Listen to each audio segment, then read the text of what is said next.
Bonjour, vous êtes en train d'écouter l'épisode 26 de Vivant, Vivre la fin de vie d'un proche, avec Angélique Balu. Vivant, ce sont toutes les 3 semaines des conversations ordinaires mais inspirantes, singulières et rassurantes pour éveiller votre conscience. Mes invités ont accepté de partager leur histoire et avec eux, vous découvrirez que parler de la mort, c'est avant tout parler de la vie. Je suis Teddy Brodelet de tranquillité.fr. Bienvenue dans Vivant. Bonjour à tous, je suis très heureux de vous retrouver pour ce 26e épisode de Vivant. Aujourd'hui, nous allons parler d'un sujet sensible, celui de la fin de vie, avec Angélique Balu, accompagnante du deuil. Comment vivre plus sereinement la fin de vie d'une personne que l'on aime? Comment faire pour l'apaiser et être présent dans ces moments à la fois difficiles et singuliers? C'est ce que je vous propose de découvrir dans cet épisode. Mais je ne vous en dis pas plus et laisse place à mon échange avec Angélique Balu. Bonjour Angélique, bienvenue dans Vivant. Comment vas-tu aujourd'hui? Eh ben, ça va très bien, merci Teddy. Bon, je suis vraiment très heureux de te recevoir. Notre histoire, on va dire, à nous deux est un peu particulière. Tu m'as contacté spontanément sur Facebook il y a des mois en arrière. Il y avait une petite voix qui te disait il faut que je l'appelle. On a échangé, on s'est bien entendu. On a, je pense, les mêmes valeurs et la même longueur d'onde. Donc voilà.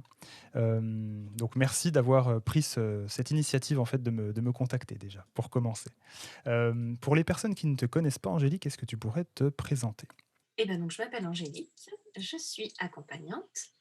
J'accompagne de manière émotionnelle, physique, pratique, des processus humains qui nous traversent au quotidien et qui sont notamment très intenses lors de grands événements comme la naissance, la fin de vie et le deuil.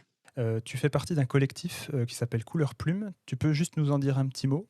Alors, Couleur Plume, c'est une association. Moi, je me suis formée à l'accompagnement de la fin de vie et du deuil par Couleur Plume.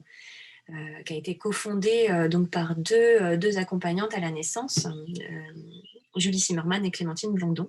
Et donc, on s'est réunis en collectif, donc toutes les accompagnantes, on est une dizaine en France, voilà, qui accompagnons la fin de vie et le deuil. Et donc, on forme les professionnels à l'accompagnement de la fin de vie et du deuil. Et en tant qu'accompagnante, on propose des accompagnements individuels et collectifs pour soutenir toutes les personnes qui sont confrontées à la fin de vie et les personnes confrontées au deuil. Ok, merci beaucoup. Est-ce que tu peux nous dire comment a commencé ton histoire et comment tu es devenue justement accompagnante? Alors, je crois que toute ma vie m'a amenée jusqu'ici. Je m'en suis rendu compte, notamment, quand j'ai postulé justement pour faire la formation de Couleur Plume. Couleur Plume demande en fait aux postulants, d'écrire une sorte de chemin de vie pour expliquer, justement, pourquoi ils en viennent à vouloir, accompagner la fin de vie et le deuil. Et à cette occasion, je me suis rendu compte que la mort m'avait toujours accompagnée. Et je me suis dit que finalement, c'était un juste retour des choses que j'accompagne les personnes qui sont confrontées à la mort. Ça remonte, oui, très très tôt dans mon enfance. En fait, moi, j'ai grandi dans un contexte familial très compliqué avec un papa très violent, maltraitant physiquement, psychologiquement. Et donc, du coup, la mort m'a très très tôt apparu comme... alors, de deux manières. Euh, la mort était salvatrice et la mort était en même temps extrêmement anxiogène. Pourquoi? Parce que, en fait, quand j'étais petite, chaque jour, en me réveillant le matin, je me demandais euh, si mon papa allait tuer quelqu'un de ma famille. C'était vraiment très violent. Et donc, du coup, cette mort, la mort notamment de mes proches, donc de ma mère, de mes sœurs, apparaissait justement comme la chose la plus redoutée et en même temps quelque chose de très attendu parce que c'était comme ça au quotidien. Et donc, tous les soirs, ben, je me disais, ah ben non, finalement, c'est pas arrivé aujourd'hui, ça arrivera demain, quoi. Donc ça, c'était le côté très anxiogène. Et en même temps, moi, j'étais persuadée, petite, que je mourrais à 20 ans. Je ne sais pas pourquoi. Mais du coup, ce qui était très clair, c'est que ma propre mort m'apparaissait comme quelque chose d'extrêmement libérateur. Donc du coup, en fait, voilà, j'avais toujours ces deux aspects de la mort comme quelque chose de très libérateur et donc qui apportait aussi un côté extrêmement précieux à la vie. C'est-à-dire que je me disais, voilà, mon temps est compté, il faut absolument que j'en profite et que je fasse ce que j'ai à faire et que j'essaie d'en tirer le maximum parce que je sais que mon temps est limité.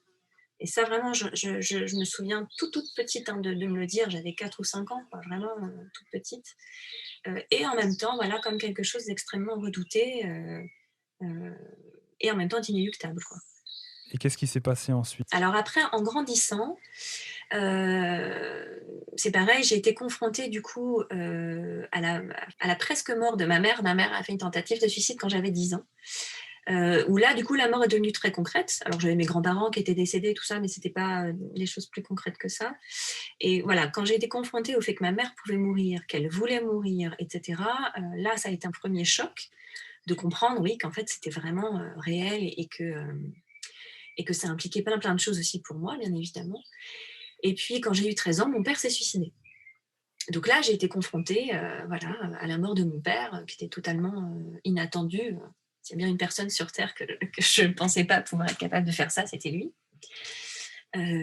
Et donc, du coup, s'en est suivi eh bien, un deuil qui a été je pense, au moins très difficile pendant au moins 15 ans.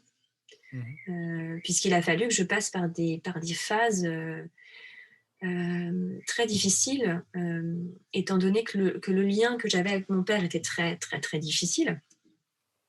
Donc, il a fallu en fait que pour faire le deuil de mon père, il a fallu que je fasse tout un travail thérapeutique pour mesurer tout ce que j'avais perdu quand il s'est suicidé. Et pas que l'image que j'avais de mon père comme d'un monstre qui ne faisait que du mal, etc. Mais de comprendre en fait que c'était un être humain qui devait certainement énormément souffrir, déjà pour avoir été tel qu'il avait été quand il était en vie, mais aussi qui devait énormément souffrir pour s'être suicidé. Et c'était très compliqué pour moi d'accéder à ça en ayant cette représentation de petite fille d'un papa monstre, quoi. Mhm.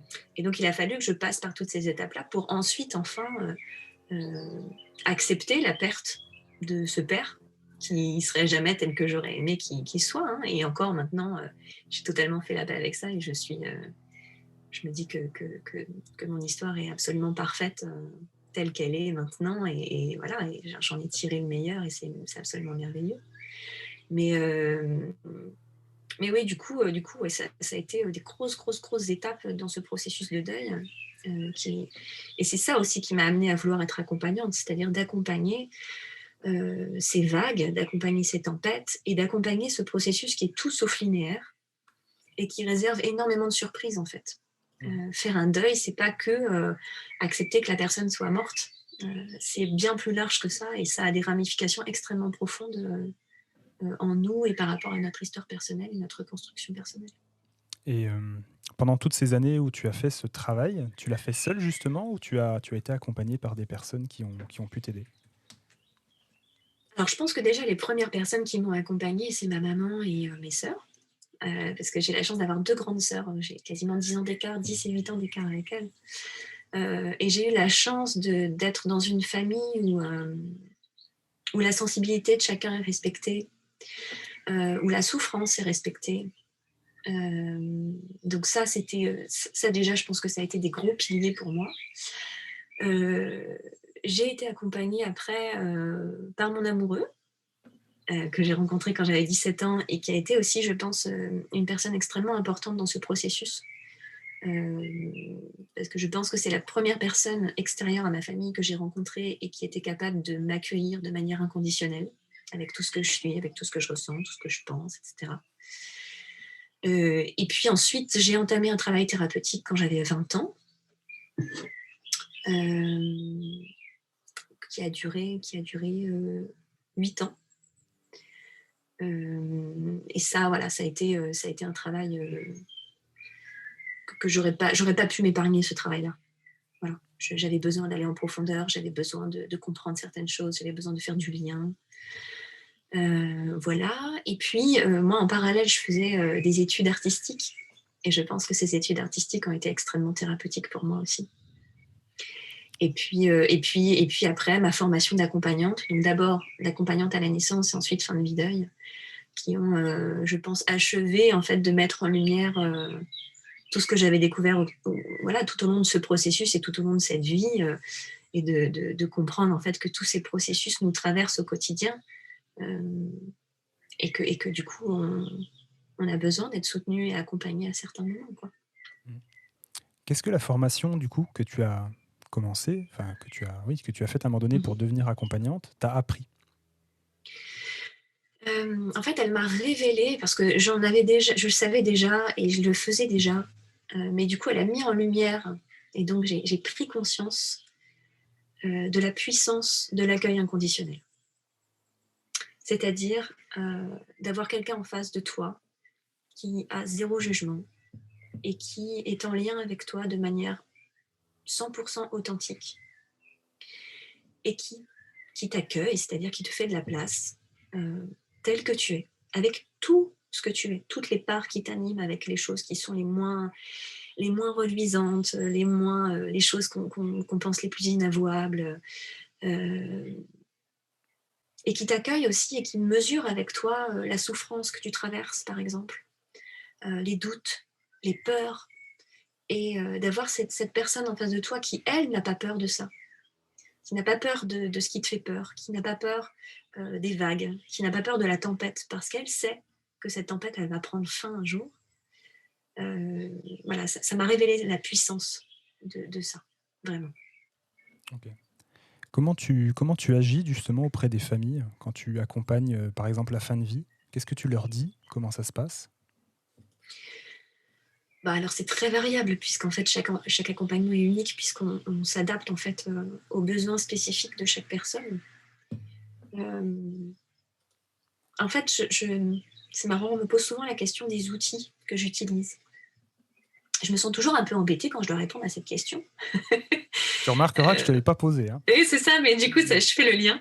Euh, Tout simplement parce que je suis sur un métier, non pas de savoir-faire, mais de savoir-être. Et ça, pour moi, c'est fondamental. C'est-à-dire que je pourrais avoir plein d'outils. Il y a des outils dont je me sers, que ce soit pour la naissance, la fin de vie, le deuil, etc. Voilà, qui sont des choses, de faire à manger, de se servir, voilà, des accessoires, etc. Et en même temps, je pourrais me passer de tout ça et mon accompagnement serait toujours le même quand même, et serait toujours puissant. Pourquoi? Parce qu'en fait, cet accompagnement, il réside justement dans mon positionnement et dans ma capacité à créer un espace et un temps de sécurité absolue pour les personnes que j'accompagne, que ce soit la personne touchée par la fin de vie en elle-même ou par les proches, par exemple. Euh, et donc, c'est d'offrir cet espace-là. Et cet espace, comment est-ce qu'il est possible? Eh bien, il est possible en fait grâce à mon positionnement, c'est-à-dire ce lien totalement horizontal que j'ai avec la personne que je vais accompagner. Il n'y a aucun lien de hiérarchie, il n'y a pas de lien d'autorité, il n'y a pas de lien de je ne suis pas la personne qui sait et la personne en face ne sait pas et je vais lui apprendre et l'abreuver de savoir, ou, voilà, ou lui indiquer le chemin qu'elle doit suivre. Non, c'est un rapport totalement horizontal, de respect absolu de ce qu'est la personne, de ses besoins, euh, d'engagement aussi, d'engagement à être là si la personne en a besoin. Et ça aussi, c'est fondamental de savoir. Les personnes que j'accompagne savent que je suis là quoi qu'il arrive, quoi qu'elles traversent, s'ils en éprouvent le besoin. Donc ça, c'est un vrai engagement aussi. Euh, et puis ça aussi, c'est possible parce que je suis dans un rapport d'authenticité pure. Je viens en étant moi. Alors moi, accompagnante, mais moi. Je n'ai pas une... Alors c'est un positionnement professionnel parce que je suis professionnelle, et en même temps, c'est 100% authentique. Je ne vais pas cacher mes émotions, je ne vais pas cacher... euh, si j'ai des questions, je les pose. Voilà, je ne vais pas m'empêcher, en fait. Il n'y a pas de censure de ma part, ce qui permet aux personnes qui sont en face de moi de ne pas se censurer non plus. Et ça, pour moi, c'est le plus beau cadeau qu'on puisse faire à quelqu'un, c'est cette authenticité. Et puis aussi, ce positionnement, il réside dans le fait que j'ai une confiance absolue dans le fait que les processus que la personne est en train de traverser, cette personne a toutes les capacités pour les traverser. Absolue, mais vraiment une confiance absolue là-dedans. Pour l'avoir traversé moi et pour le voir sur tellement de personnes. Donc j'ai une confiance absolue dans leur capacité, ce que moi j'appelle de résilience, c'est-à-dire la capacité à surmonter en fait ces processus qui sont parfois si difficiles et si douloureux, et à revenir justement vers la vie, vers le vivant. Alors bien évidemment, pour les personnes qui sont en fin de vie, c'est d'aller jusqu'au bout de leur processus de vie, et pour les proches, après dans le processus de deuil, c'est de vivre de nouveau avec cette perte, etc. Donc c'est cette capacité, cette confiance absolue dans leur capacité, et cette confiance aussi absolue dans le fait que ces processus sont des processus de vie, c'est-à-dire qu'ils nous traversent et que nous sommes faits pour les traverser, et que c'est ça la vie en elle-même. C'est-à-dire que ces processus sont pour moi la vie qui s'exprime. Et donc c'est voilà, oui, c'est une confiance absolue là-dedans, et que du coup, cette personne a les capacités, mais en plus, elle est la seule personne sur Terre à savoir ce qui est bon pour elle et à savoir ce qui va lui convenir. Personne d'autre, même pas moi, ne peut lui dire ce qui est bon pour elle. Ça n'empêche pas d'être là quand il y a des doutes, quand il y a des peurs, pour baliser le chemin, justement. Mais je ne devance pas les besoins des personnes, et je ne leur donne pas les solutions. C'est elles qui trouvent les solutions, justement dans cet espace de liberté et de sécurité. Ok. Tu as des mots très justes sur la fin de vie pour en avoir déjà discuté ensemble. Euh, c'est quoi pour toi la fin de vie? Alors, la fin de vie, déjà, il y a théoriquement un diagnostic qui est posé. C'est-à-dire qu'une personne arrive à un moment de sa vie et soit elle est malade, soit elle a eu un accident, enfin bref, il y a quelque chose qui se passe qui fait que cette personne ne peut plus être sauvée par la médecine actuelle. Donc on sait que cette personne va mourir dans un temps donné. Ça peut être plusieurs jours, plusieurs semaines, plusieurs mois, plusieurs années, ça dépend. Et donc à partir de ce moment-là, il y a des processus qui se mettent en route. Des processus physiques, des processus psychiques, des processus même spirituels. Les processus physiques, bien évidemment, c'est le corps qui peu à peu va aller vers la mort. Et donc du coup, ce corps va se transformer. Les besoins physiques vont se transformer aussi. Il va y avoir la fatigue, il va y avoir peu à peu de la dépendance, par exemple. Il va y avoir des fois de plus en plus de soins médicaux, de la prise en charge de la douleur, etc., etc. Et ça va aller plus ou moins vite en fonction voilà, de la situation. Et puis ensuite, oui, il y a des besoins émotionnels, psychiques, des besoins donc de sécurité, principalement. C'est-à-dire que pour partir, pour mourir, il faut qu'on se sente suffisamment en sécurité pour oser. C'est comme si on était, tu vois, sur le seuil, il y a une porte devant nous, et mourir, c'est ouvrir cette porte et passer le seuil. Pour ouvrir cette porte, souvent cette porte, elle fait très très peur, parce qu'on ne sait pas ce qu'il y a derrière. Personne ne peut savoir, même en ayant une foi absolue, voilà, en ayant des croyances sur l'après, etc. Personne ne peut savoir exactement ce qui se passe après. Donc cette porte, elle fait souvent très peur. Et donc pour pouvoir ouvrir cette porte, il faut qu'il y ait des conditions qui soient réunies pour qu'on ait suffisamment de courage et de confiance pour ouvrir cette porte. Et donc ce besoin de sécurité, il s'exprime de plein de manières différentes. Ça peut être anticiper sur tout ce qui va se passer après, par exemple pour les proches. Être sûr que voilà, j'ai une femme, être sûr que ma femme et mes enfants vont être à l'abri du besoin matériel une fois que je serai mort. Ça va être d'organiser mes obsèques pour que ma famille n'ait pas à gérer tout ça après. Donc ça, voilà, c'est des choses très concrètes. Et puis, des fois, il y a des besoins de sécurité émotionnelle, c'est-à-dire de se réconcilier avec les personnes avec qui on s'est disputé. D'oser dire à quelqu'un qu'on l'aime, alors qu'on ne l'a jamais fait de son vivant, et que c'est très important qu'on parte en sachant que cette personne le sait. Ça va être de finir des projets. Il y a des personnes qui ont des projets artistiques, ou alors des projets de travaux dans la maison, ou, voilà, des choses très concrètes des fois. Et bizarrement, hein, entre guillemets, voilà, on voit la synchronicité. Une fois que le projet est terminé, hop, le processus s'accélère, le processus physique s'accélère, et la personne meurt quelque temps après, assez rapidement. Tout simplement parce qu'en fait, ce projet représentait justement la dernière chose à terminer pour pouvoir partir sereinement, pour pouvoir oser ouvrir cette porte. Voilà. Et puis, il y a des besoins spirituels aussi qui se mettent en place, qui se rattachent aux besoins de sécurité, hein. C'est-à-dire, ben voilà, pour ouvrir cette porte, euh, je vais avoir besoin de me projeter pour savoir ce qu'il y a derrière cette porte. Je vais faire des prédictions. Mes prédictions, ça va être des croyances. Ça peut être des croyances de savoir ce qui se passe après. Alors, il y a des personnes qui pensent en effet qu'on se réincarne, d'autres personnes qui pensent qu'on va au paradis, d'autres personnes qui pensent qu'il n'y a rien du tout. Et ça aussi, c'est une croyance, le rien du tout. Une croyance en rien du tout. Et en fait, ça va permettre de sécuriser notre cerveau et de oser ouvrir cette porte en disant bah, je sais ce qu'il y a derrière en fait. Même si je ne peux pas être sûre à 100%, je sais globalement ce qui m'attend. Et donc, du coup, ça me fait beaucoup moins peur d'ouvrir cette porte.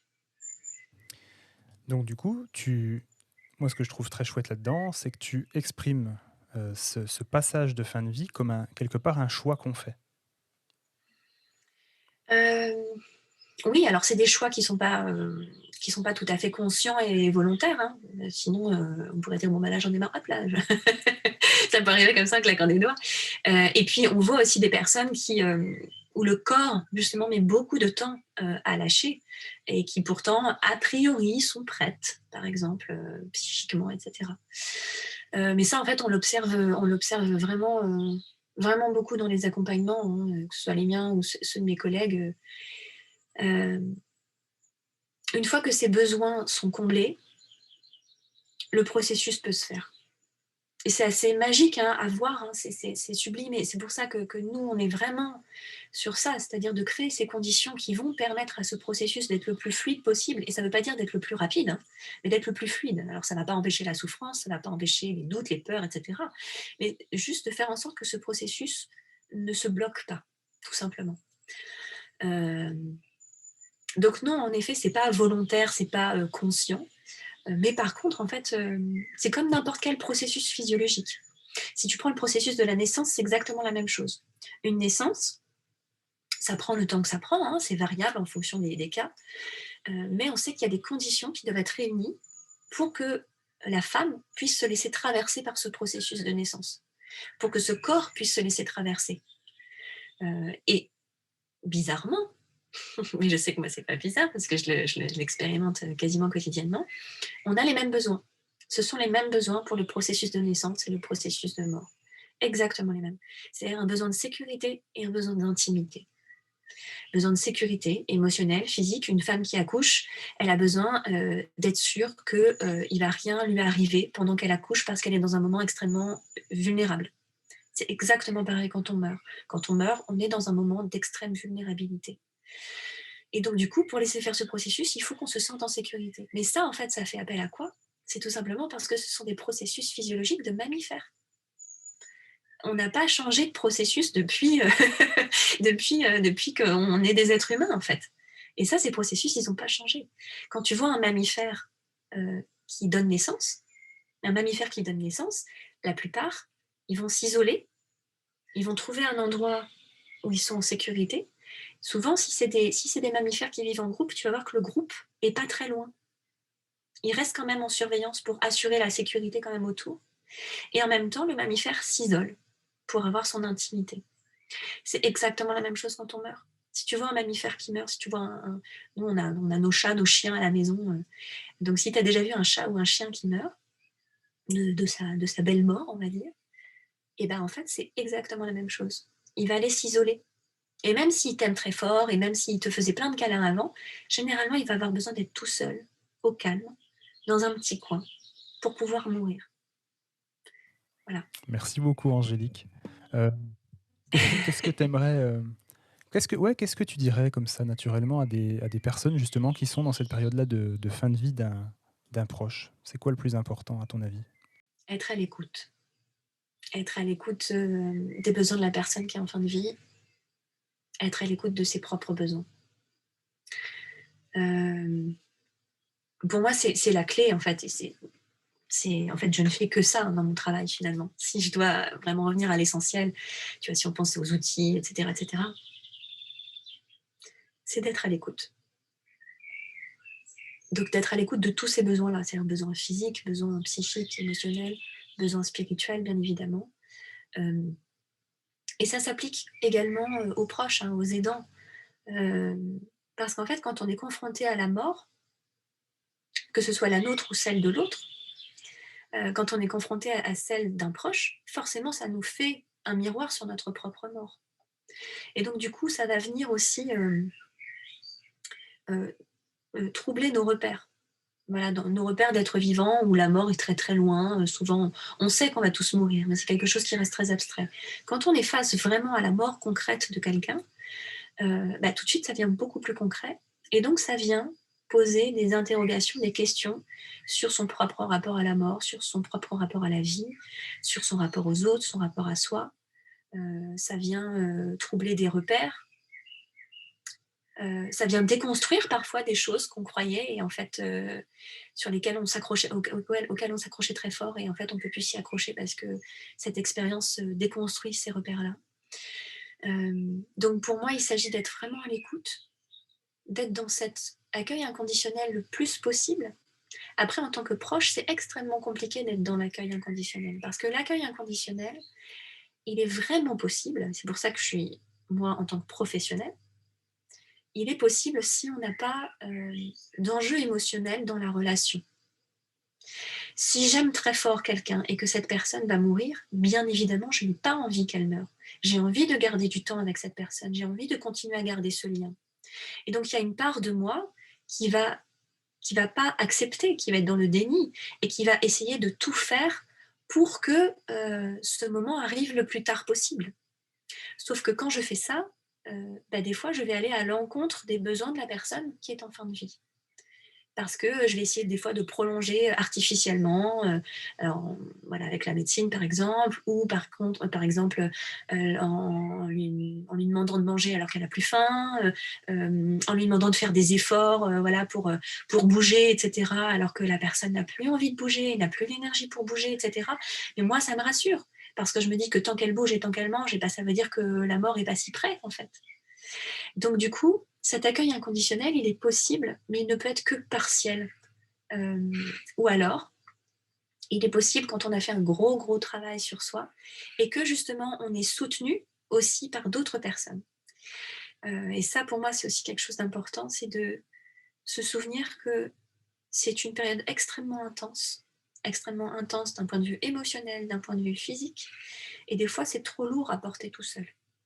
Et donc, il faut savoir trouver du relais. Il faut savoir soi-même se faire entendre et se faire soutenir quand on est proche d'une personne qui est en fin de vie. D'autant plus quand on est aidant. Parce qu'il s'agit aussi de prendre soin de soi. Si on ne prend pas soin de soi, on ne peut pas prendre soin de la personne qui va décéder. C'est comme une maman avec son enfant. Si une maman ne prend pas soin d'elle, elle ne peut pas prendre soin de son bébé. Et c'est pareil. Ici, les proches prennent soin des personnes qui sont en fin de vie et il faut qu'il y ait d'autres personnes qui prennent soin des proches. Merci beaucoup, ma chère Angélique. J'aime beaucoup parler avec toi parce que c'est toujours c'est des mots simples mais qui font tellement sens, je trouve. Est-ce que tu aurais des livres, des ressources qui, toi, t'ont aidé ou de manière générale que tu aimerais partager avec ceux qui nous écoutent? Bon, bien évidemment, mais ça c'est un grand classique dans le milieu. Il y a le livre et je choisis de le film et je choisis de vivre, qui est magnifique et qui pour moi représente bien ce processus de deuil, mais qui est déjà entamé quand on est dans un processus de fin de vie. Qui est justement d'être confronté à la mort et donc du coup d'être dans un mode survie pour ensuite rejoindre le mode vie. C'est-à-dire, on passe vraiment de la survie à la vie en fait dans ce processus-là. Et du coup, voilà, je trouve que c'est un film extrêmement lumineux et qui montre bien justement qu'il s'agit de revenir vers la vie quand on traverse un deuil, par exemple. Alors ensuite, Christophe Fauré, forcément, les livres de Christophe Fauré.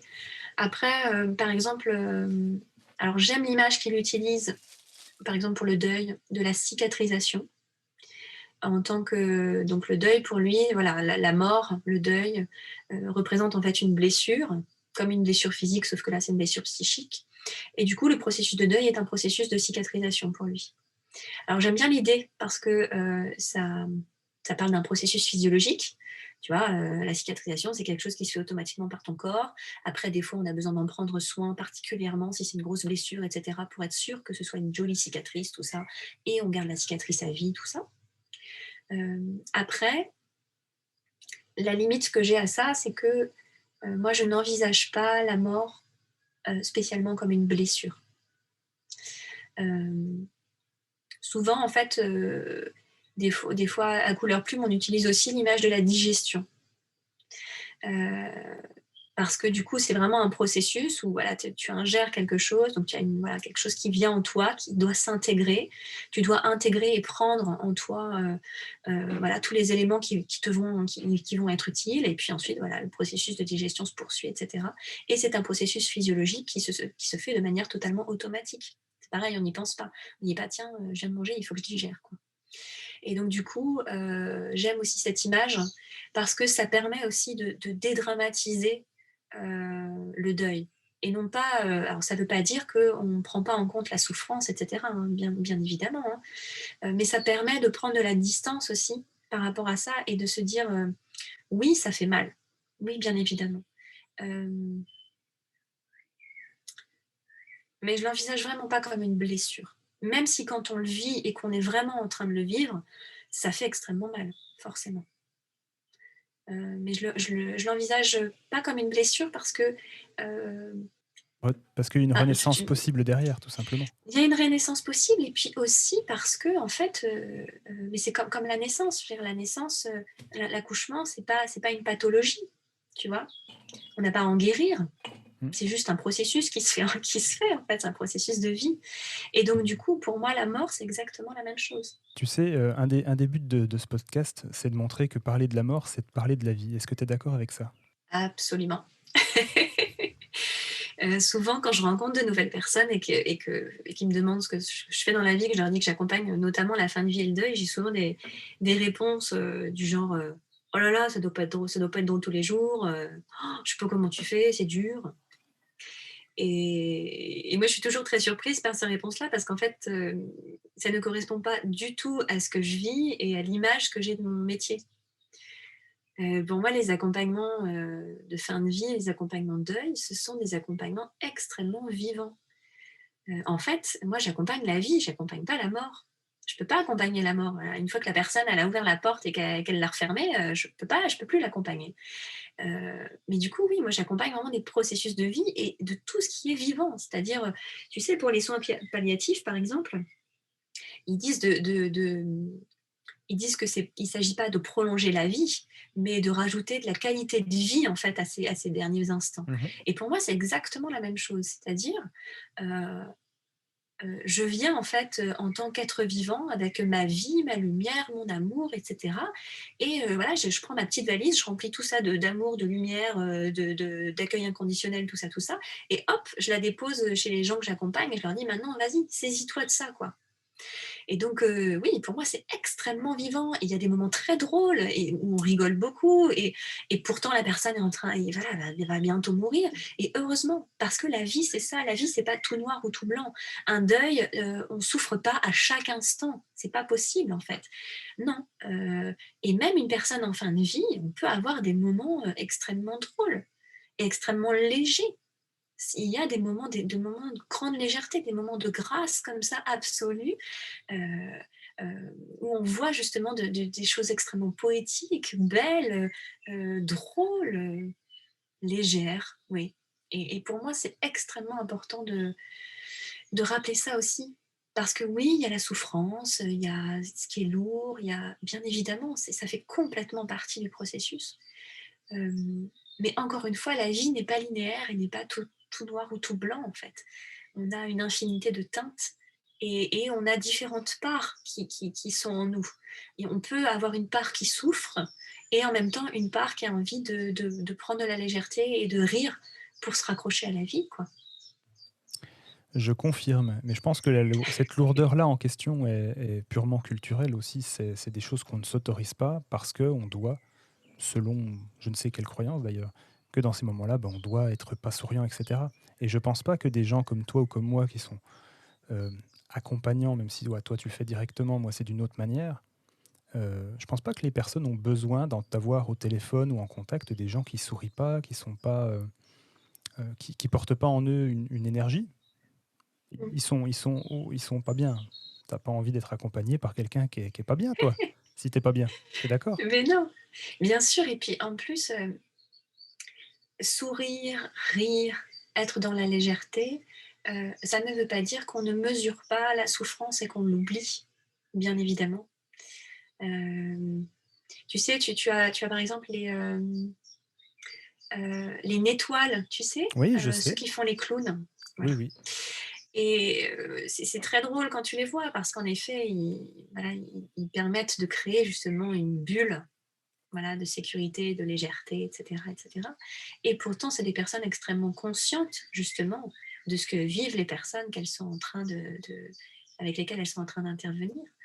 Et je pense que c'est ça aussi, c'est que moi, ce que j'ai compris aussi au fur et à mesure des années, c'est que plus je mesure la souffrance, la difficulté, etc., des personnes que j'accompagne, et plus je peux me permettre aussi d'être dans la vie et d'être dans la légèreté, d'être dans l'amour, parce que cette souffrance et cette difficulté que ces personnes ressentent, j'en garde toujours une partie consciente, bien évidemment. Qu'est-ce que tu aimerais dire pour conclure? Ça serait quoi le mot de la fin? Si je te laisse une carte blanche pour conclure, notre échange, Angélique.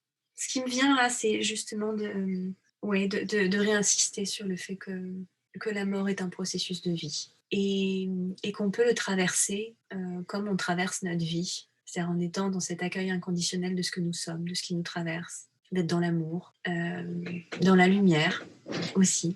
Voilà. Ce sera le mot de la fin, messieurs, dames. Hem, Merci beaucoup, Angélique, pour ton temps. Voilà. J'espère que vous qui nous écoutez, vous avez passé un moment agréable en notre compagnie et enfin voilà, je suis toujours très touché par tes échanges et la manière dont tu parles de ce sujet. Donc merci beaucoup, Angélique. Merci beaucoup, beaucoup, beaucoup. Je te souhaite une très, très belle journée, Angélique, et vraiment prends soin de toi. Merci beaucoup à toi, Teddy. Prends soin de toi aussi. Voilà, c'est fini pour aujourd'hui. J'espère que cet épisode vous a plu. Si c'est le cas, allez mettre un avis 5 étoiles sur Apple Podcast et Spotify avec un mot gentil. Ça prend 1 minute et c'est tellement important pour aider Vivant à se faire connaître. Je vous rappelle que si vous vivez le décès d'un proche et que vous souhaitez vous simplifier l'ensemble des formalités administratives qui suivent les obsèques pour reprendre le cours de votre vie familiale et professionnelle plus sereinement, je vous invite à me contacter sur le site www.tranquillité.fr. Merci beaucoup de votre fidélité, merci beaucoup d'être de plus en plus nombreux à écouter Vivant. Voilà, je vous remercie du fond du cœur et surtout, prenez soin de vous.